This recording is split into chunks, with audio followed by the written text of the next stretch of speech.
చేరుకున్నావు కానీ నిన్ను చూస్తుంటే చిన్నకల్లో ఒక చిన్నవేంది అవసరంలో ఒక వాడిపోయింది వాడిగట్టిన వాడులు ఎక్కడ చిన్నవేను వాడులకి తక్కువ ఉన్నది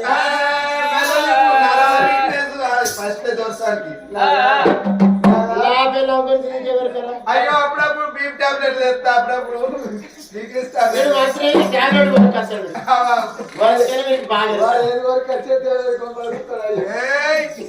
కానీ బామా నాకు ఎట్లా మంచిగా అనిపిస్తుంది ఎందుకంటే ఎప్పటికైనా పెళ్ళైన అడవిలో అత్తగారింటి కాడ ఎందుకంటే మేము చెప్పి రేపు వికెట్